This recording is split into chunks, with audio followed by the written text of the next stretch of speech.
Olá, bom dia! Hoje é domingo, dia 20 de dezembro e nós estamos iniciando o Papo de E. Todos os dias 10, 20 e 30 de cada mês, não importa em que dia da semana caia, a gente vem para cá para fazer o nosso Papo de E. E o nosso convidado hoje é o Tiago Schmidt. Ele é presidente da Sicredi Pioneira. Ele é administrador, pós-graduado em gestão de cooperativas e é uma pessoa maravilhosa que eu quero que vocês possam conhecer. Estou super curiosa para saber o que ele tem para dizer sobre inteligência emocional, como é que ele entende que isso pode ser feito a partir do espírito de cooperativas e está aqui num domingo convidado para falar sobre isso com a gente, não é legal, gente? Então, vamos lá. Eu tô vendo que já tem um povo entrando, tô vendo a Luísa por aqui. Olha só, deve estar surpresa de ver a mãe dela online. Porque ela não imaginou que eu ia conseguir fazer isso, eu imagino, né, Lu? Que a gente acabou saindo ontem. Ah, legal. A Manuele, a Kelly, olha só que legal. Um monte de gente bacana aqui já. A gente está aguardando o Thiago chegar e vamos falar sobre um pouco desse material todo que a gente precisa emocional para chegar no final de 2020, né, gente? Um material interno aí de qualidade. A gente tem falado muito nesse mês de dezembro aqui na Conecto. Ah, voltamos. Foi só um sustinho, era a bateria, gente. Deixa eu falar aqui com o Thiago, então vem comigo, Thiago. Deixa eu te chamar para cá. Deixa ele vir. E tem um povo chegando, o povo tudo acordado no domingo, coisa bem boa, né? Mas 10 horas já não é tão tarde, né? Seja bem-vindo, Thiago. Olha só que Bom maravilha. dia, Bom bom dia. dia, tudo bem? Tudo jóia. Como é que tá se Legal. sentindo em 20 de dezembro, hein, Thiago? Último domingo de Advento, né? É Chegando o o último Natal. dia do ano, é o último domingo do que a gente pode fazer live do Papo Dia, mas ainda tem mais um domingo. Aí depois ainda vai vir Natal, né? E Nossa Senhora, né? É, Que a gente viveu esse ano. Então, eu quero que. Eu estava começando a te apresentar.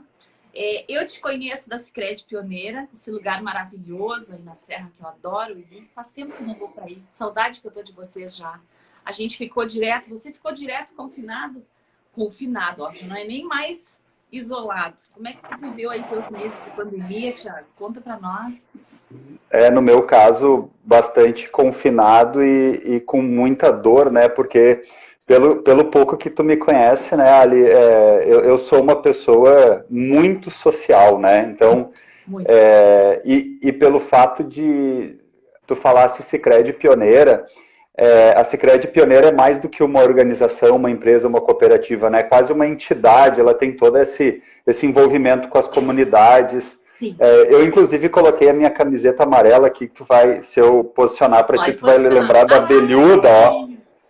Ó, a abelhuda, em homenagem à Bianca, aquela querida Bianca Henneman, que cuida do União Faz a Vida com as crianças. Então, a gente tem as assembleias, só no ano passado foram mais de 20 mil pessoas reunidas em assembleias e a gente presente em todas elas. Então, assim, é um lugar muito humanizado, né? Que precisa muito do relacionamento.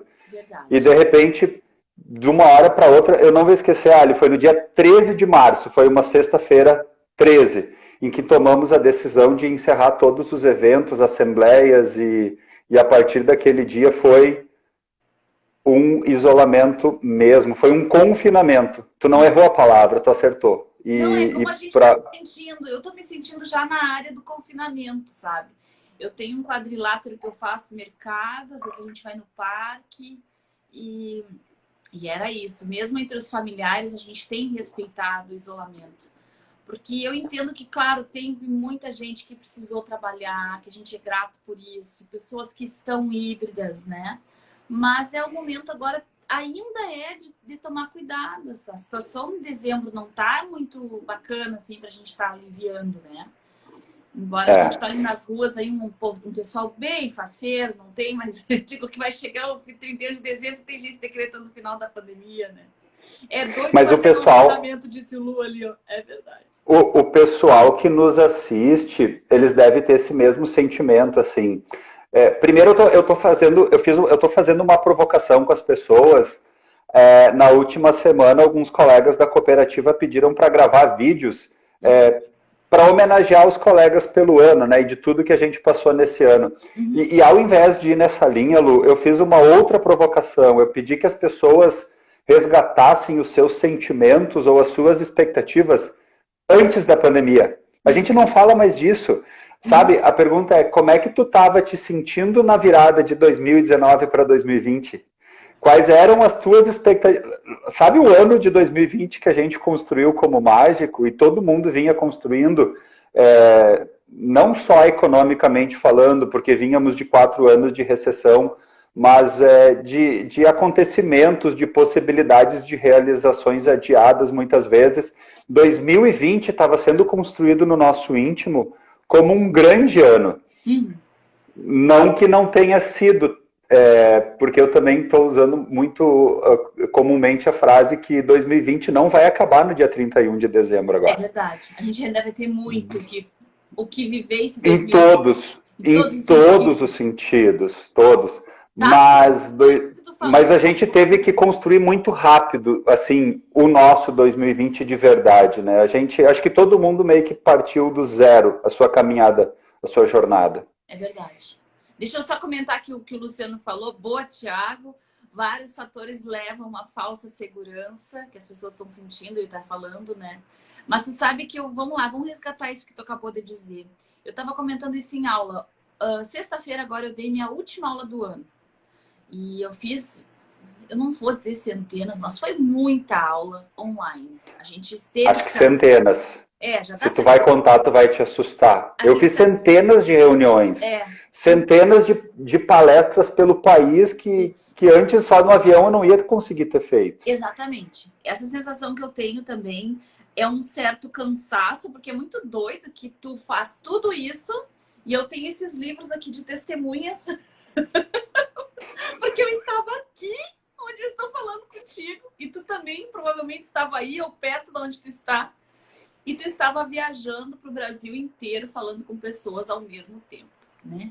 Não, eu estava aqui porque eu amo esse lugar aqui, ó. Isso daqui é um móvel muito antigo que eu mesmo restaurei, eu lixei, ele era amarelo, eu deixei assim na madeira, e aqui atrás tem, assim, os meus livros de cooperativismo, principalmente, né? E daí são livros de cooperativismo de todos os lugares do mundo. Tem coisas que eu trouxe da Alemanha, da Espanha, da Argentina, dos Estados Unidos.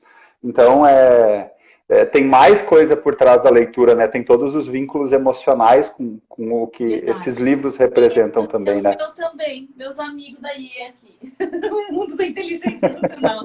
Tem coisa de viagens também, a gente acaba tendo um afeto por esse lugar, né? Mas, Thiago, vamos lá. Eu tô quebrando todos os meus protocolos contigo, porque tu é essa pessoa maravilhosamente transparente, fica tão fácil. Né? Perdão. Imagina, eu adorei isso. Ó, eu vou tirar um negócio aqui, porque eu acho que eu vou te ouvir melhor sem. Melhor. Vamos lá. Você me escuta bem, né? Tá me ouvindo bem? Super, super bem. Tá, então assim, ó, o que eu pensei, tá? Vamos primeiro entender, tu começou falando da virada. Eu lembro que em 2019, na noite do Réveillon, muita gente brigou a isso, né? Não pularam as 7 ondinhas. O que vocês fizeram em 2020, né? Eu podia ter pulado 700, que não ia ter mudado nada. Exatamente, não teria mudado. Mas o que eu quero dizer é que a gente imaginou muitas coisas que 2020 não trouxe, mas a gente não podia jamais supor as possibilidades que 2020 nos trouxe. Certo? Então, muitos ganhos. Isso, então, ainda no espírito aqui da inteligência emocional, tenta fazer esse resgate comigo no dia 20 de dezembro.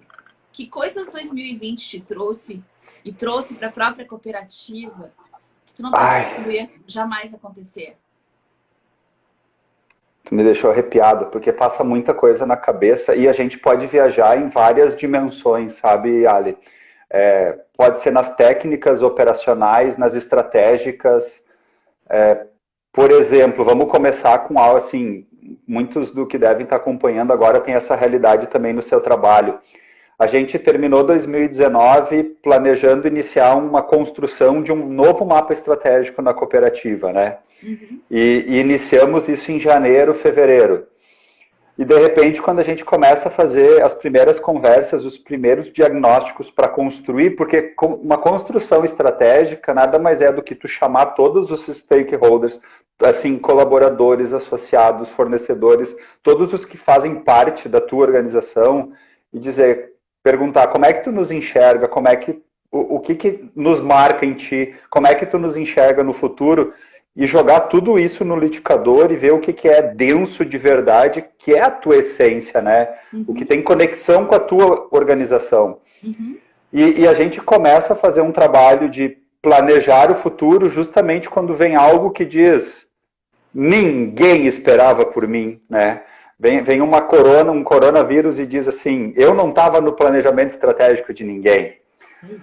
E isso arrebenta. Isso dá um frio enorme e daí talvez nem eu, quando tenha me tornado presidente de uma cooperativa que tem 160 mil sócios, imagina 6 bilhões e meio de ativos totais entre depósitos dos associados e carteira de crédito, e daí as pessoas com medo tremendo de morrer, mas muitas empresas também com medo de quebrar. E daí para uma empresa é isso, né? Morrer para uma empresa. Talvez eu tenha passado um dos momentos mais angustiantes, assim, como presidente, como parte de um conselho, porque eu sentia isso nos meus colegas do conselho. E o Solon, que é o nosso executivo, chegar e dizer assim, Thiago, para onde é que a gente vai? Eu preciso, assim, o que o conselho está enxergando? Assim, se tivesse que fazer um resgate do momento mais importante, foi início de abril, onde eu sempre gostei de usar uma expressão que não existe uma cooperativa rica numa sociedade pobre. Uhum. Então, uma cooperativa, e eu já acho que extrapola através do capitalismo consciente, empresas do sistema B, existe muito essa consciência de que uma empresa plena é aquela que de fato tem um impacto. Não existe nada mais social do que o desenvolvimento econômico, sabe? Uhum. E da mesma forma que não existe uma cooperativa rica numa sociedade pobre, a gente construiu dentro do conselho que não existiria uma cooperativa viva com associados falidos. Claro. E daí qual é o papel da tua organização no momento de crise? E se fosse para fazer um balanço, eu acho que um dos pontos mais importantes, e daí não vale só para a Sicredi Pioneira, vale para todas as empresas no mundo. Caíram as máscaras das empresas. A gente conseguiu ver, de fato, quais são as empresas que se preocupam com pessoas, que quando escrevem assim, pessoas no centro da estratégia, vinham escrevendo há muitos anos. E a gente conseguiu enxergar as empresas que, de fato, vivem pessoas no centro da estratégia. Uhum. Por exemplo, o Ambev, que começa a produzir álcool em gel para distribuir para hospitais, né? Uhum. Os bancos que se unem para fazer doações bilionárias para os hospitais. Empresas de transporte. Aqui. Muito lindo. Mas assim, isso é um lado. E por outro lado, a gente começa a ver empresas. Isso daí né, usando a expressão do nosso presidente, é só uma gripezinha. Não pode dar bola. Não adianta as empresas falir, é mais empresa que vai falir do que pessoa que vai morrer, com esse discurso assim de polarização do debate que não é produtivo. E eu acho que muitas empresas perderam o mercado com isso e muitas empresas ganharam o mercado com isso. Então, eu acho que esse é o grande legado no mundo dos negócios, no mundo das organizações, que são CNPJs, e eu via muito aquela frase assim, vão morrer muito mais CNPJs do que CPFs, né? Mas os CNPJs são feitos de CPF. Um CNPJ nada mais é do que uma representação de um CPF. Um CNPJ é o que o CPF acredita transformado em organização. Então, até porque eu acho isso não acaba. Verdade, Ali. Isso é algo que não vai acabar em 2020. E daí, não só as empresas. E daí, acho que vem para um momento que tu costuma trabalhar muito, que é a conexão entre funcionários, colaboradores e empresas. Uhum. Como tu te sente na empresa que tu trabalha? Uhum. E nesse sentido, muitas pessoas puderam ter mais orgulho das empresas onde elas trabalham e outras começaram a repensar. É com esse tipo de empresa que eu vou dar o meu voto de confiança, que eu vou dedicar a minha vida, ou é para outras empresas que eu quero trabalhar? Então, esse talvez seja um grande legado no mundo dos negócios, no mundo corporativo. Perfeito. Mas existem outros. Eu conhecia muitas pessoas reclamando do seu ambiente de trabalho, o ambiente físico, né? Aquele corporativo. E, de repente, a gente fala dos aspectos positivos do home office ou do trabalho remoto, mas tem o lado ruim, tem o lado difícil, tem o lado pesado de conciliar. O tal do que nós estávamos falando. E daí as pessoas muitos que reclamavam começaram a valorizar e dar importância para aquela possibilidade, opa, peraí, a minha vida era mais organizada, a vida domiciliar é uma e a profissional é outra, e agora que misturou tudo é muito confuso. Mas, por outro lado, eu acho que nós conseguimos também enxergar a possibilidade de resgatar potencialidades de convívio familiar que estavam adormecidos, não tinham morrido, estavam adormecidos. Eu nunca passei tanto com os meus filhos. Quantos filhos você tem? Que idades? Conta pra nós, Thiago. Não me provoca. Não é um assunto legal. Tem que trazer não é legal em todos os níveis. Não. Os meus filhos... eu costumo dizer que... Só idades, vamos lá. O Arthur tem 14 e a Sofia tem 10. Ai, que delícia. E eu costumo dizer que o Arthur significa força e a Sofia sabedoria. E os dois sabem disso, que a força sem sabedoria, ela é devastadora. E a sabedoria sem atitude, ela é praticamente inútil. E que se os dois querem ser felizes e plenos na vida, eles vão ter que um ajudar o outro o resto da vida. Que lindo! Que maravilha! E eles são dois amores mesmo. Muito orgulho. Que delícia. E eles cozinham. Não é eu que faço almoço. Sexta-feira o Arthur fez todo o almoço, a Sofia faz bolo. Então, ai, que maravilha. A gente tem esse convívio, Pronto, assim, eles gostam muito das vós. Do legado da pandemia. Porque isso vai ficar, né, Thiago? Porque isso é uma coisa que eu já trabalhava em casa bastante. Eu ia para as empresas, fazia os treinamentos e voltava para casa. A gente já há um tempo não tem escritório. Desde 2016 a gente não tem mais o escritório físico. A gente desmontou porque não fazia o menor sentido. Eu digo que eu tinha um escritório para aguar uma planta. Porque tinha lá a planta que eu tinha que aguar. Coitada, às vezes devia secar, né? Às vezes ela devia secar, exatamente. Então eu estava sempre na estrada ou em casa. Mas nunca todo esse tempo no home office, né? E nunca com a filha estudando em casa. E nunca com o marido dando aula na sala do lado, né? Então, assim, claro que todo mundo teve que se adaptar. Mas eu tenho a impressão que essa parte que tu começou a dizer para nós, de que as empresas precisaram mostrar na prática o que era ser por pessoas ou feitas por pessoas. Teve um tempo atrás, aí faz uns 4 anos, que a gente tinha um programa na Conexão IE, que era isso, era Companies are made by people, era com o pessoal de fora, né? E porque as empresas são feitas por pessoas, era esse o lema do nosso programa. E eu nunca pensei que a gente fosse precisar tanto realmente viver o nosso propósito aqui na Conexão IE. Porque a gente também teve um ano de muito impacto no nosso emocional, né? Então agora eu quero cruzar o papo para a Conexão IE aqui, Thiago. Conta para o pessoal o teu primeiro contato com a inteligência emocional, se tu te lembra disso, né? E como é que tu associa a inteligência emocional com isso que a gente viveu e ainda está vivendo?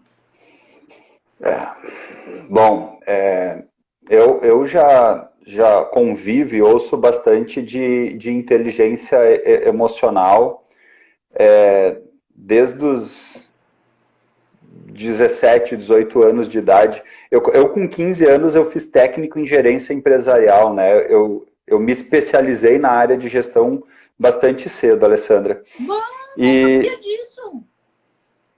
Porque eu amava, porque é muito engraçado, porque até então, e nós estamos falando de anos 90, tá? Claro. As pessoas tinham a visão, assim, que ser empresário, que ser administrador, ou que tu focar a tua especialização no mundo corporativo, era para ganhar dinheiro, era para ter lucro. Uhum. E eu conseguia ter uma visão, não sei o porquê, eu nunca pensei sobre isso, eu só sabia disso, de que se tem alguém que pode mudar o mundo, são pessoas que trabalham com pessoas e nada é mais complexo ou mais possível do que isso, do que através das empresas, né? Uhum. E eu sempre amei muito pessoas e eu acho que a gente não vem para esse mundo simplesmente para nascer, crescer e morrer. Eu sempre acreditei que a gente vem para esse mundo para que no dia da nossa partida ele esteja melhor do que quando a gente chegou.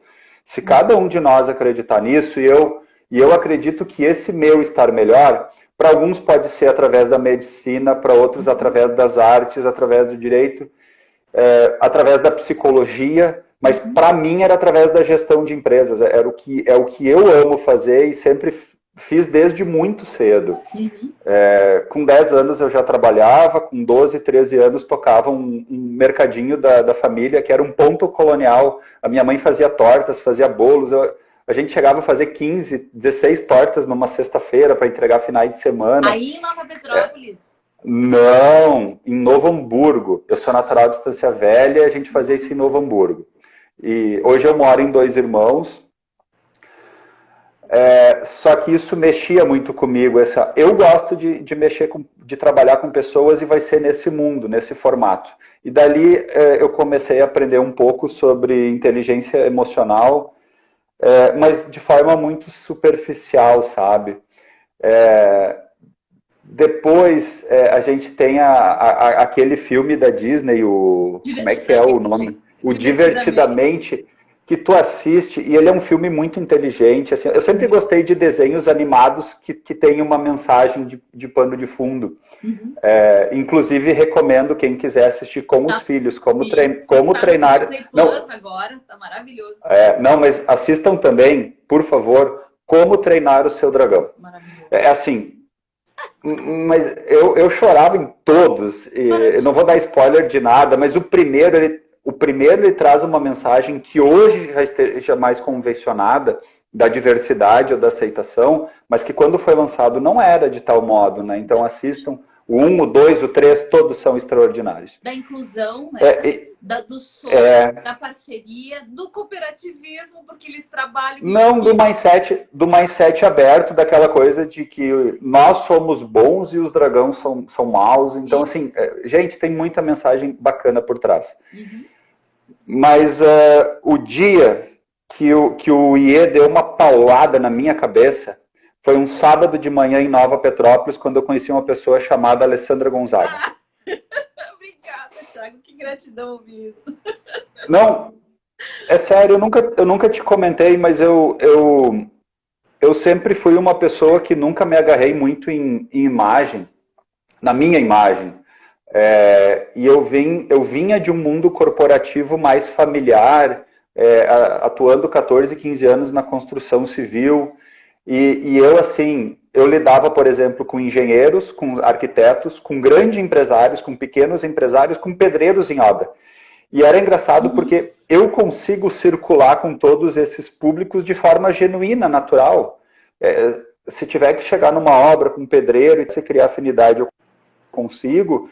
Mas se tiver que sentar na frente de um empresário, daqui um pouco a gente falar sobre direito tributário, sobre o regime tributário que ele tem, qual é o melhor modelo para ele contabilizar a obra, porque eu sempre estudei muito, mas eu nunca deixei de valorizar o relacionamento com as pessoas na linguagem das pessoas. E isso é difícil, Alessandra. Uhum. Então, para mim isso era natural, sem me preocupar com a imagem.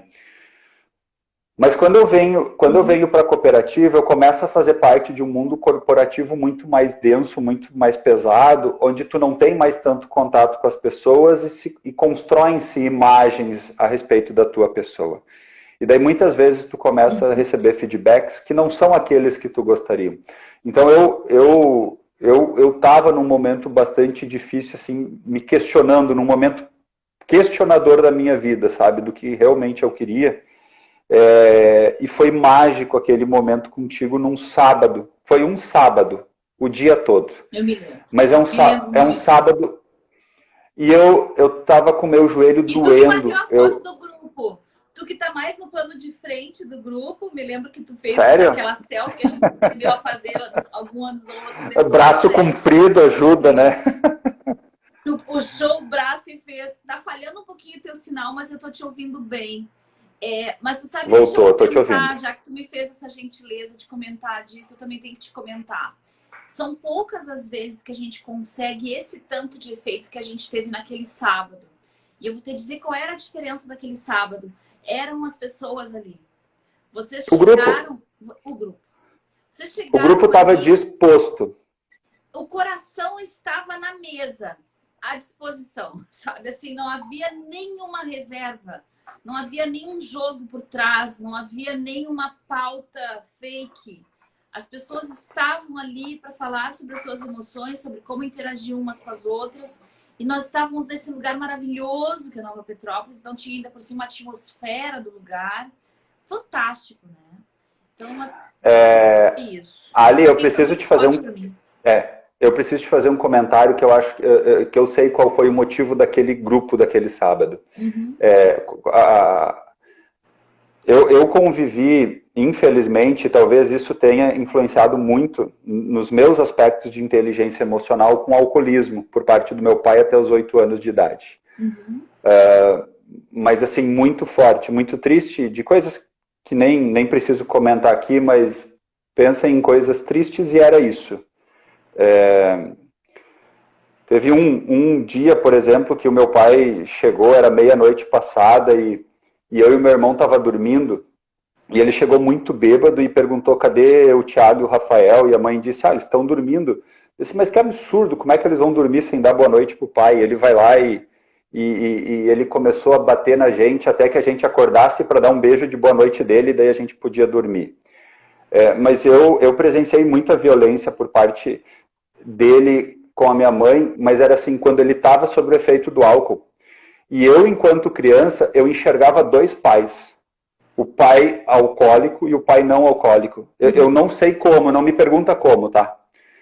Mas eu conseguia dividir o meu pai.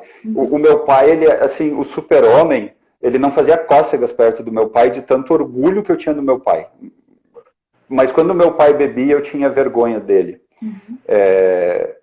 E com 7 anos de idade, eu chamei meu pai para uma conversa, porque ele e a minha mãe estavam separados, e o pai fez o almoço, e eu não vou esquecer, porque era um arroz e um ovo frito, mas o ovo estava redondinho, perfeito. E o pai disse assim, olha só que ovo perfeito. Eu disse, pai, não adianta o ovo ser perfeito se a família não está reunida. Quando é que tu vai parar de beber? Porque a nossa família precisa voltar a conviver junto. E eu, com 7 anos, chamei meu pai para um papo cabeça. Eu não sei o porquê. E em 88, com 8 anos de idade, daí ele fez um tratamento e parou de beber. E nunca mais bebeu até 5 anos atrás, quando ele faleceu muito jovem de um infarto. Porque ele não parou de fumar. Uhum. E durante o tratamento do meu pai, uma das frases que mais me chamou a atenção foi a de que a cura começa com o desejo de ser curado.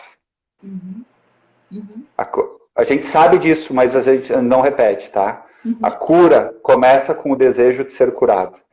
E assim, o meu pai não parou de beber porque era bonito. Ele parou de beber porque ele queria fazer algo pela família dele. Uhum. E eu acho que ali, aquele grupo naquele sábado, todos queriam ser curados, sabe?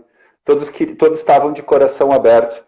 E é muito engraçado porque o meu pai me ensinou com esse gesto de que tudo que a gente quer na vida depende da nossa atitude. Uhum. A gente, e muitas pessoas perdem demasiadamente tempo na vida com bengalas, com escoras, terceirizando problemas, sentimentos ou emoções. Nós somos responsáveis por tudo que a gente sente, por tudo que a gente faz, por tudo que a gente vive. Então, acho que, apesar de todas as dores, meu pai me deixou muitos ensinamentos, mas a atitude dele, acho que foi o maior de todos. E hoje a gente está aqui para falar de compaixão, né? Tá, não. Primeira vez que a gente... Não vai ficar ileso. Segura, dá licença. Mas eu quero fazer aqui um pequeno adendo, Thiago. Vai lá. Até aqui, as pessoas que vão nos ouvir ou que já nos ouviram entenderam por que eu te chamei para o Papo de E, tá? Já deu para saber por que tu é convidado do Papo de E. A tua imagem segue ficando um pouco fose para mim, mas a tua voz vai estar lá no nosso Spotify e as pessoas vão poder se inspirar por isso. Mas eu te enxergo tri bem, e a imagem tá muito boa e o áudio também. Então tá, então perfeito. Mas assim, o que eu ia dizer é que as pessoas que são verdadeiros curadores, ou mesmo as pessoas que falam sobre emoções com a clareza que tu acabou de falar e com a firmeza de caráter, são pessoas que já têm histórias e cicatrizes curadas, sabe? Então, assim, a gente não é à toa que a gente consegue falar sobre os sentimentos sem se desmontar. Tem muito trabalho interno para conseguir fazer o que tu acabou de fazer. Mas o que tu estava falando da compaixão, eu acho que é um pouco já fazendo uma ponte com o que tu viveu e o que tu trouxe aqui. O teu grupo, o nosso grupo, quando eu estou aí, eu me sinto nosso também, né? Tu é nossa. É nossa, é nossa. Eu tenho vocês no coração, assim. Quem nos procurar aqui na Conexão IE, procurar todas as lives com a Sicredi Pioneira, vai ver um material assim, vai ver essa humanidade na fala e essa absoluta honestidade, autenticidade em relação aos sentimentos. Eu acho que vocês representam a essência do que a gente acredita aqui na Conexão IE, do que eu acredito, né? De que é possível a gente ter emoções, a gente ser um ser humano muito bacana do ponto de vista dos seus sentimentos, né, com o outro, e ser uma pessoa que raciocina, que pensa, que fala de negócios. As coisas não estão em contradição, elas são complementares. Não. Né? Então, olha que lindo, o povo tudo se emocionando aqui, Thiago. A Kátia falando em conexão, o Luciano já comentou também aqui, é possível sentir as emoções do Thiago mesmo online, é verdade. E é possível sentir a tua grandeza de alma, porque a gente está falando já do mundo interior, né, Thiago? Não é todo mundo que consegue fazer essa dualidade, trazer o pai ou a mãe, que são essas primeiras figuras a nos ensinar sobre modelos. E o que a gente também fala bastante é que tem sempre um lado possível bom no que há de ruim, né? Desde que a gente tire disso também um aprendizado.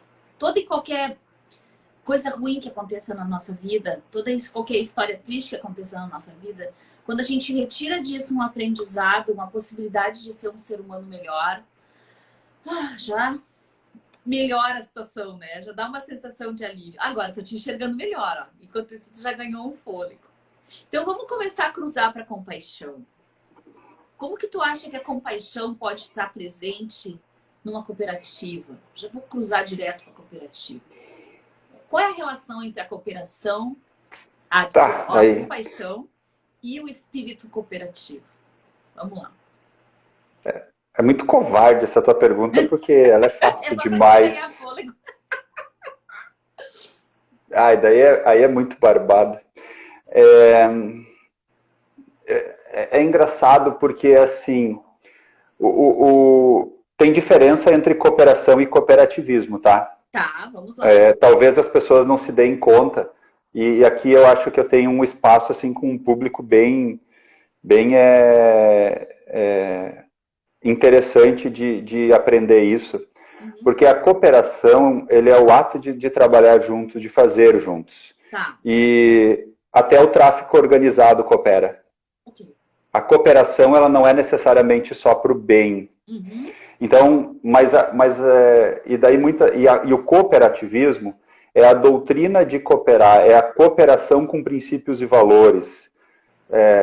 Aí entra a paz, a equidade, a verdade, a justiça, a liberdade, como valores universais do cooperativismo. Uhum. Mas não tem nada de errado na cooperação, Ali. Acho que a gente só saber disso já ajuda bastante. Uhum. E é engraçado porque o cooperativismo, ele nasce em Rochdale, na Inglaterra, do formato, no modelo que a gente conhece hoje, como organização de pessoas, unindo pessoas que passavam por dificuldades. Foram 28 tecelões, inclusive uma mulher E hoje a gente ainda debate a participação da mulher nos negócios, na sociedade. Não me engano, agora não sei se é Arábia Saudita, qual país lá dos Emirados, que agora, agosto do ano passado, estava discutindo se mulher podia ou não ter carteira de motorista, tinham liberado a habilitação, e parece que já caiu, não pode mais. E a gente enxerga essa questão, o cooperativismo, ele é inclusivo em todos os sentidos. E eu acho que esse é o primeiro ponto de relação com a compaixão. É difícil tu ter compaixão se tu não for inclusivo. Tu querendo fazer segregações. Isso. E daí eu preciso citar uma associada da Pioneira, uma coordenadora de núcleo, que no ano passado nós estávamos em torno de 300 pessoas numa assembleia, a última, a Assembleia Geral, que se der tudo certo, ano que vem tu vai participar conosco. Ai, vamos estar juntos, se Deus quiser.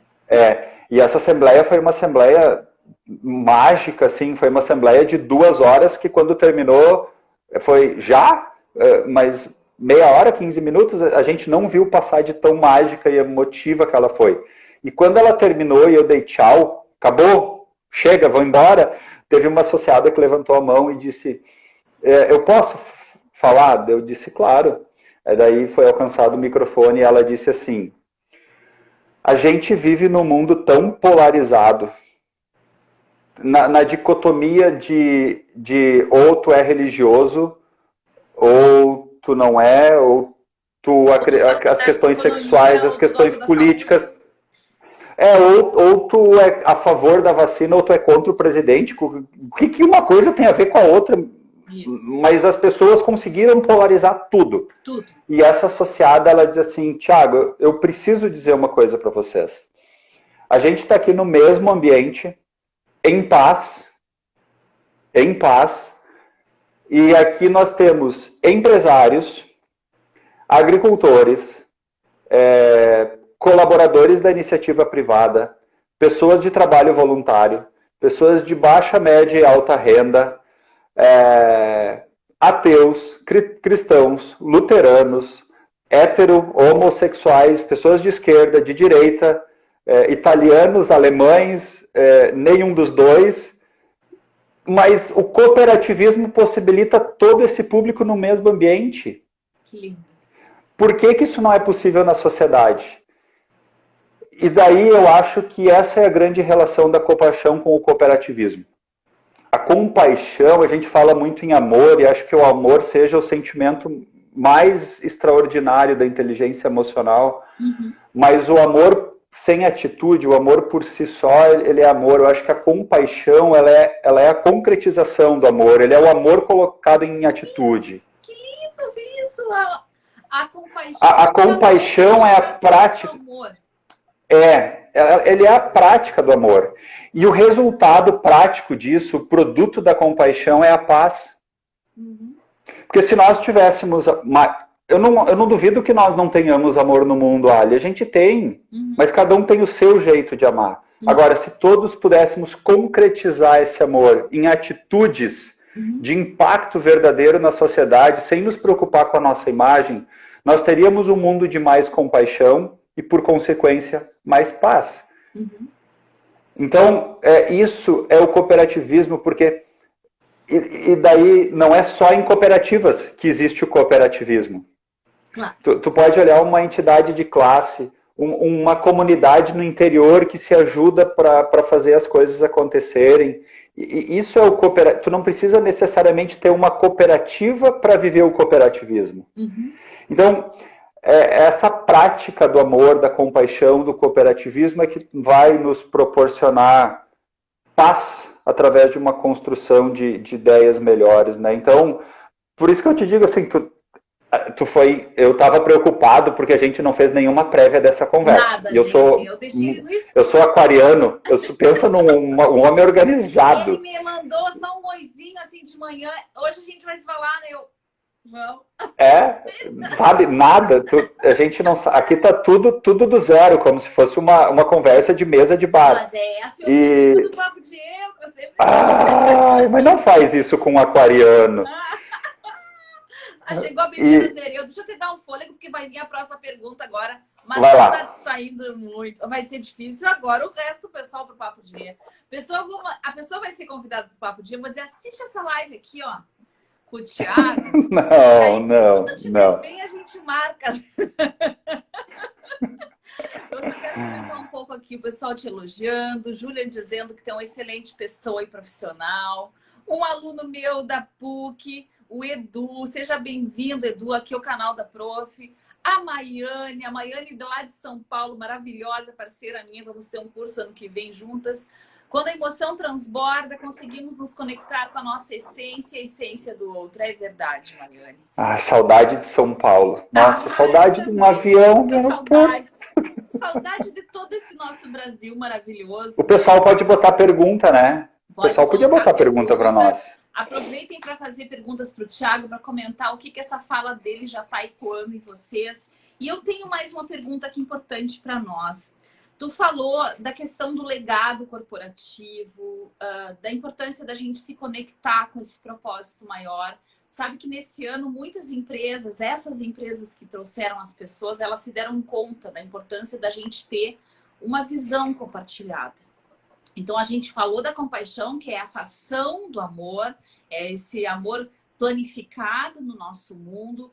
Mas eu te questiono assim sobre como agora, como cooperativa, o que é essa visão que se tem? O que se busca para 2021? A gente olhou para o ano de 2020, mas eu quero que tu projete para nós um pouco de futuro.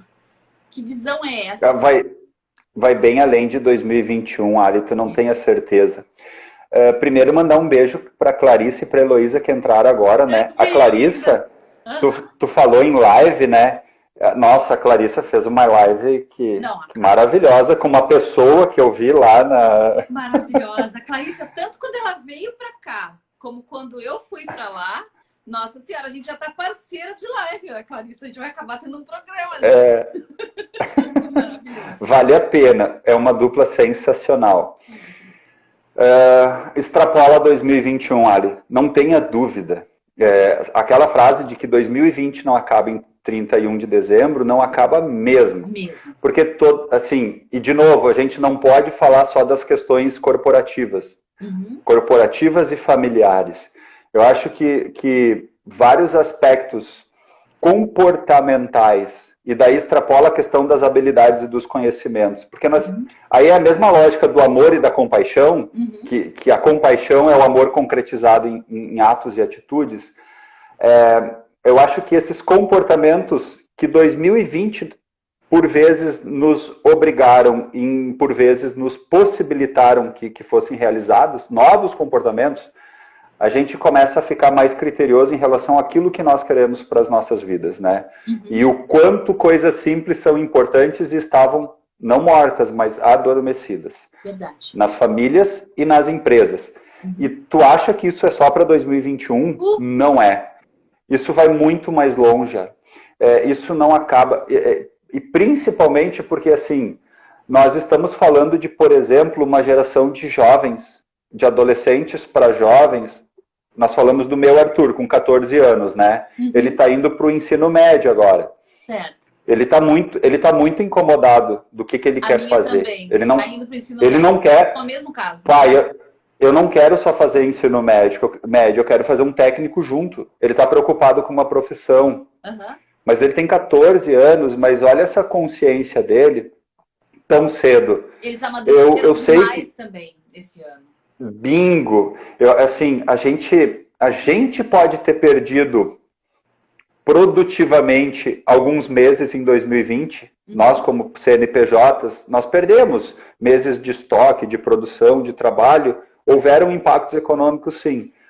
Mas essa geração de crianças e adolescentes que foi espectadora disso tudo, não foi só espectadora. Tu lembra a história do meu pai com 7 anos, que eu tive aquela conversa com ele, talvez o quanto isso impactou em toda a minha vida e todos os meus comportamentos?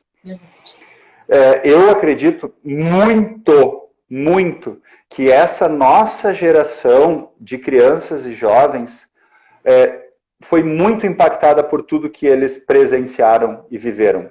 Mexeu demais com eles. E eu acredito que nós teremos, a partir de 2024, 25, 26, essa turma entrando no mercado de trabalho. Agora até arrepiou aqui. Pessoas, porque a gente, a nossa geração X, né? A gente já estava preocupado antes. E agora? Se mexeu com a gente, apesar de toda a nossa maturidade, ou entre aspas, maturidade de inteligência emocional, e com eles. Que geração que nós criamos para o futuro com toda essa pandemia? E outra, que mãe a tua filha vai ser, Ali? Tu já te deu conta? Em função de tudo que ela viveu agora? Nossa. Que pai e que mãe os meus filhos serão em função de tudo que eles viveram agora. Então, eu tenho certeza absoluta que esse vai ser o grande impacto para o futuro, o maior de todos. E eu vejo poucas pessoas estudando e falando, tô com essa pergunta aqui. Entender, compreender isso. Vamos lá, compreender isso tudo, digerir isso tudo, e poder se organizar para, não só para acolher, mas para trabalhar com essas pessoas. Eu acho que nós, enquanto empresas, e daí qualquer tipo de empresa, muitas vezes pecamos, porque nos nossos mapas estratégicos ou nos nossos discursos está aquela questão do precisamos envolver mais o jovem. Ou, pensando na perenidade da empresa, precisamos trabalhar o público jovem. Blá, blá, blá. Blá, blá, blá. Não adianta a gente fazer isso e criar um grupo de jovens, um comitê jovem, um conselho jovem, se a gente não entrega protagonismo para eles. Eles não querem ser só espectadores. Aqui no meio do nosso público passou uma moça que é a Keila. A Keila, ela é uma criatura sensacional. Ela cresceu, ela viveu a experiência de uma cooperativa escolar. Ela foi conselheira jovem da Pioneira.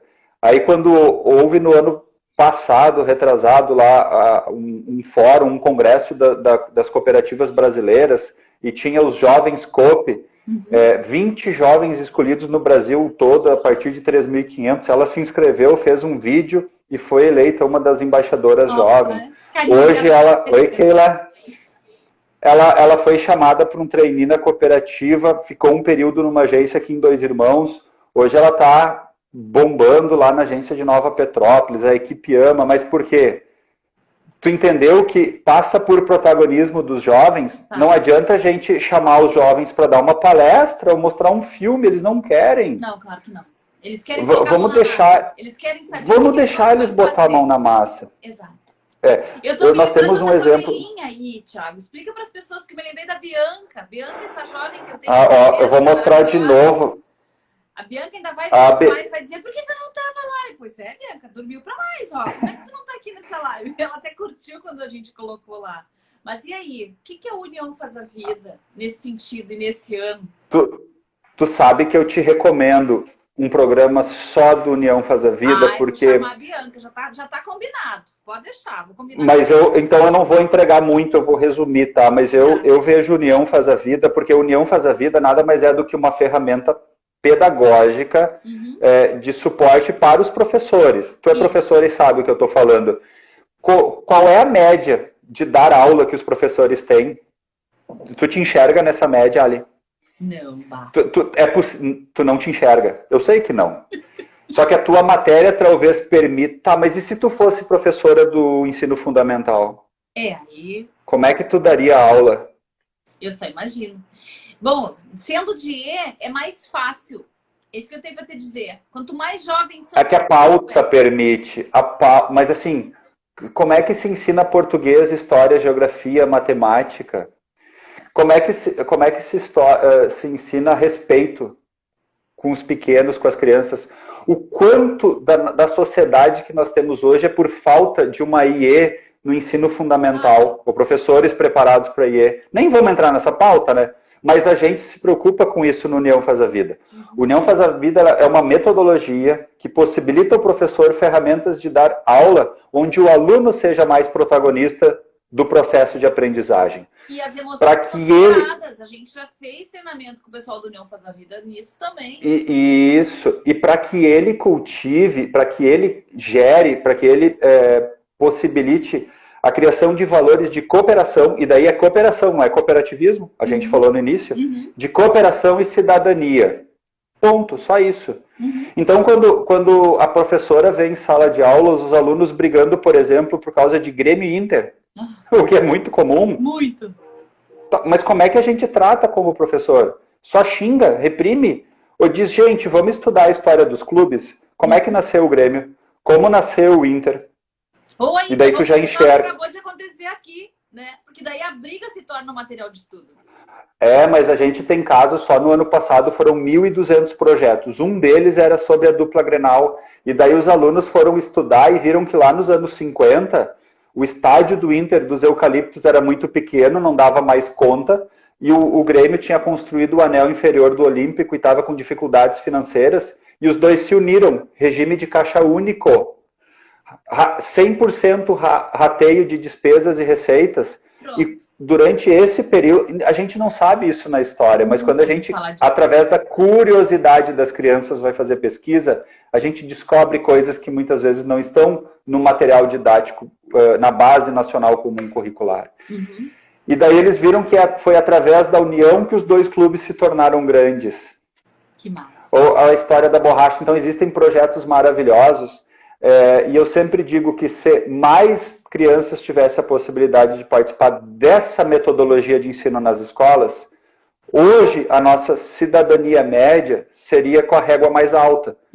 E se hoje nós tivéssemos no país cidadãos mais preparados, como é que nós estaríamos passando pela pandemia? Com mais facilidade ou com mais dificuldade? Porque a gente só fala das lideranças. Faltam exemplos por parte das nossas lideranças. Mas a grande força está na base, não está na liderança. A liderança é condutora da massa. Nós precisamos ter uma massa com mais conhecimento, mais humanizada. E União Faz a Vida faz isso. Então, e daí a gente olha, por exemplo, para Picada Café. Foi implementado União Faz a Vida em 2000. Picada Café é um município que tem 4.500, 5.000 habitantes. Ele é o primeiro lugar no Rio Grande do Sul do IDEB. Ivoti, Nova Petrópolis, Morro Reuter. E nós temos também na nossa área de atuação, sem nenhum desrespeito e sem nenhum desprezo, São Francisco de Paula, por exemplo, que agora vai iniciar no União Faz a Vida e que ocupa as últimas posições do IDEB. Então, o União Faz a Vida, ele entrega muito mais protagonismo para as crianças, muito mais despertar para o conhecimento. É só um pouquinho, só que é o primeiro passo. Legal. E eu enxergo que a partir disso, Ali, nós teremos não só melhores alunos, mas pessoas mais cidadãs, pais e mães de família mais preparados, melhores empresários, melhores colaboradores. Talvez, se um dia que uma pessoa dessa se tornar um vereador, um prefeito, e é isso que União Faz a Vida entrega, sabe? É toda essa humanização do aprendizado. A gente não leva a marca do Sicredi, a gente não sabe, são 3.000 professores, a gente não sabe quantos são sócios do Sicredi, quantos não são, porque não é esse o propósito. A gente nunca cruzou base de dados.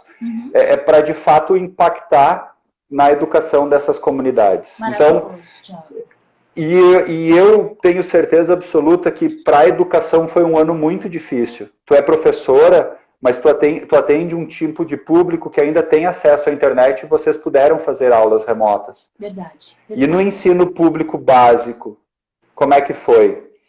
A angústia que esses professores... Devastador esse ano. Tá, Thiago, então, a gente se preocupou muito com isso. Deixa eu te puxar, porque faltam 6 minutos para acabar essa live maravilhosa. Esse Instagram... Mentira! Tu acredita nisso? Olha que absurdo! Então, eu tenho que comentar que a Thaís disse aqui, tão fundamental esse movimento, essa mudança na educação, a gente acredita demais nisso, que é a educação que está na base. Então, eu já aproveito e faço um convite para as pessoas. A gente fez um curso em parceria com a Escola de Professores Inquietos, que reúne muitos professores aí do estado, de inteligência emocional para educadores. Então, eu já faço aqui o convite, porque a gente acredita demais nisso, que precisa ser na base... E o professor Por favor. o disseminador disso, né? E o União Faz a Vida, esse projeto maravilhoso. Então, obrigada por comentar. Ficou a pauta para Bianca. Bianca, e eu vou chamar também aqui a Andressa da Escola de Professores Inquietos para a gente falar sobre isso. Mas eu queria que agora, em 5 minutos, tu possa fazer aqui uma reflexão com a gente. O que que tu quer deixar de recado para o pessoal? Vou deixar essa mensagem final para ti agora. Achei tão maravilhosa a nossa live. Vai render tanta coisa essa live. Até camiseta que dá para fazer depois dela. Ali, eu vou te dizer que para mim é estranho estar aqui nessa posição contigo, porque eu sou muito mais acostumado a ser o host do que o convidado, tá? Mas olha, tá bom, e tu tem muito mais conteúdo do que eu para trazer para o público. Mas eu gostaria de convidar as pessoas para que, de fato, sejam multiplicadoras, apoiadoras nossa nesse discurso de que, assim, tirando a dor, tu falou isso no início, fechando as feridas, vamos tirar as dores de 2020 e vamos peneirar o que de fato fica de aprendizado, de coisas positivas. Eu acho que essa inquietude, essa consciência pelo local, pelo consumo local, pelo turismo local. Nós não temos só empresas mais conscientes, nós temos a partir de agora também consumidores mais conscientes, colaboradores mais conscientes. Então, assim, essa consciência, não vamos deixar ela acabar no dia 31 de dezembro, vamos permanecer com essa consciência, porque é essa consciência que vai ser exemplo para os nossos filhos também e colaboradores. Vamos dar mais atenção para a inteligência emocional das crianças, principalmente nos processos de aprendizado, e vamos acreditar numa economia muito mais colaborativa.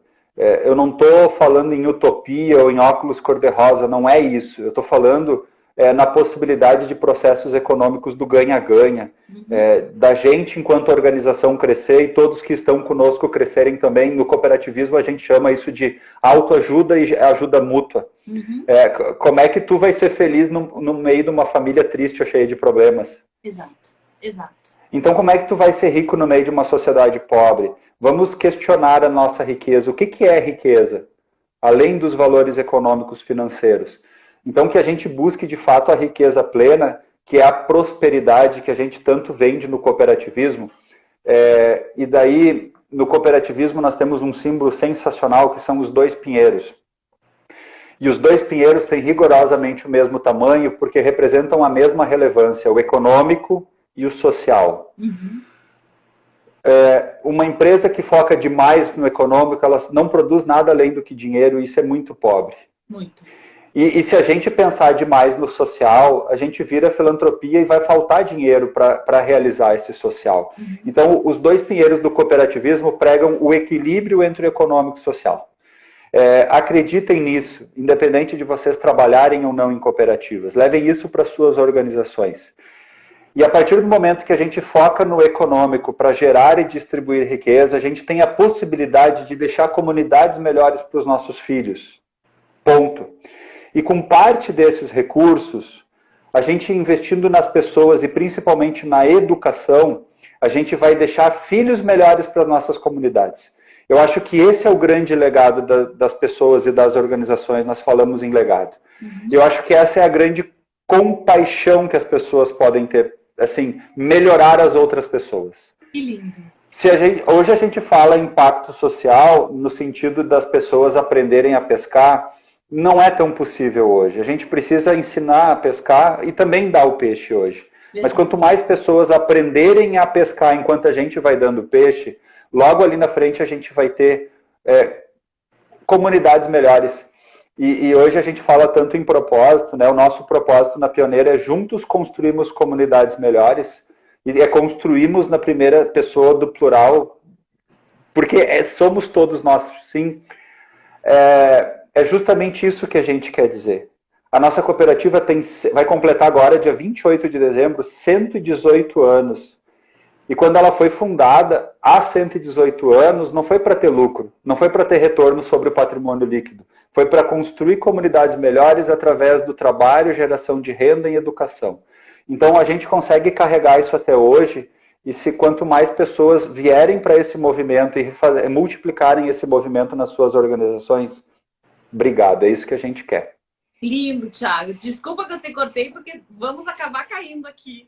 Muito obrigada pela live, muito obrigada por tudo. Estamos juntos aqui nesse cooperativismo para um mundo melhor. Beijo para quem nos acompanhou. Bom domingo para todo mundo. Beijão. Tchau, tchau, gente. Bom domingo. Tchau, tchau.